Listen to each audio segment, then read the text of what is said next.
Just weeks after pushing for European Union membership, Ukrainian President Volodymyr Zelensky has given up on that dream of Ukraine joining the 27-nation bloc. Zelensky said that his country must accept that it will not become a member of the US-led NATO military alliance, a key concern that Russia used to justify its invasion. Last month, Zelensky had also said that European leaders were afraid to lay out a path for Ukraine's NATO membership.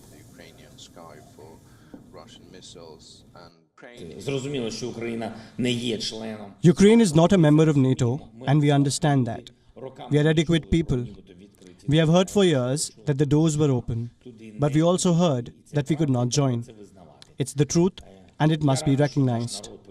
I'm glad that our people are beginning to understand this and rely on themselves and our partners who help us. Stepping up criticism of the NATO, the Ukrainian president also questioned the alliance's commitment to its Article 5 collective defense clause. Zelensky in a video address said that Article 5 had never looked as weak as it is today.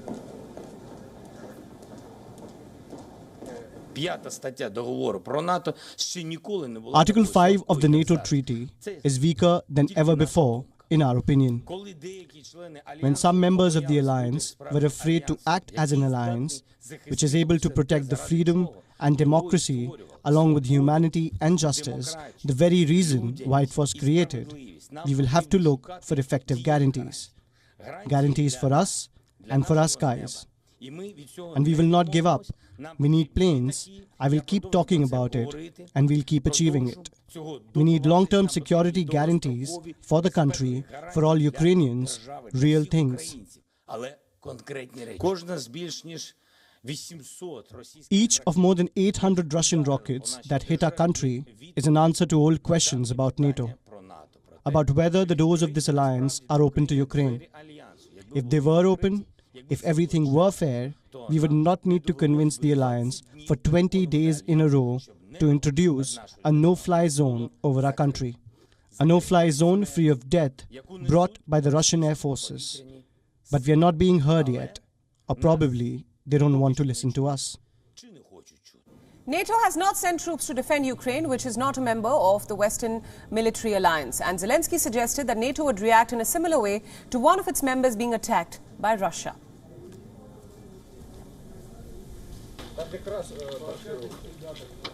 Now, for more on this, joining us live from Germany is Mattea Nellis, who is a political analyst. Mattea, thanks so much for joining us on WION at this hour.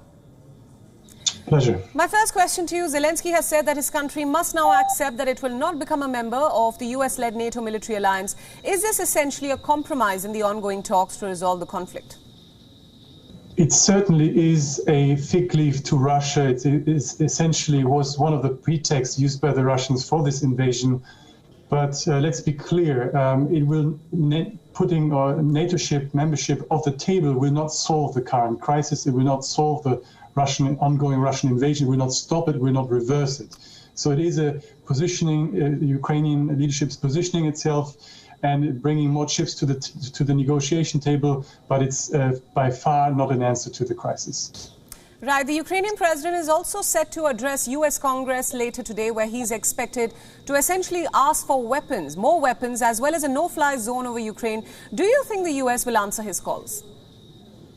They are already answering the call. We saw the $13+ billion package adopted in Congress, and you will hear more announcement of weapons for Ukraine. And I think Zelensky is demanding more weaponry, and he will receive it. Ukraine will receive more weaponry. The only question is what kind of weaponry. The Ukrainians are asking for more advanced anti-air support, anti-air weaponry, which they can use. And of course, they're asking for a no-fly zone, which they know the West is very, very unlikely to provide, because that would mean Western soldiers essentially killing Russian soldiers. But nevertheless, short of a no-fly zone, there is a lot the West can do more than it has done so far. Right.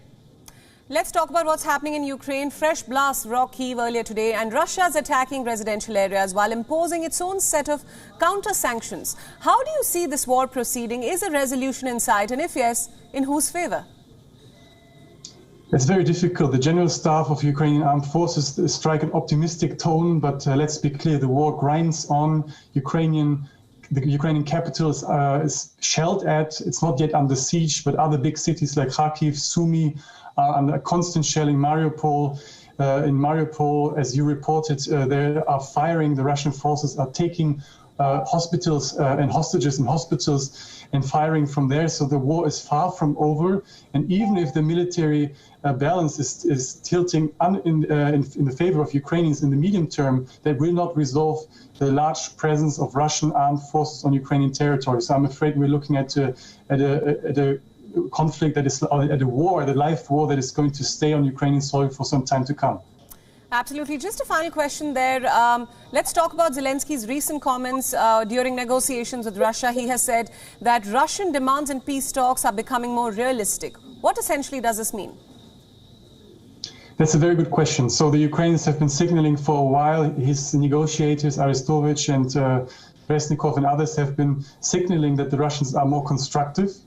And I guess what they mean is that we saw first results of these, a very long talk. We saw the humanitarian corridor finally working in Mariupol, allowing 20,000 citizens to leave the besieged city. And we saw other humanitarian corridors working temporarily, but these are modest results. So I don't see the whole optimism in that message of Zelensky, but as we hear, they are working on drafts of agreements, but so far very few details have been leaked to the press or have been talked about what the agreement with Russia actually entail.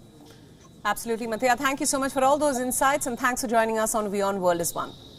WION World is One is now available in your country. Download the app now and get all the news updates on the move.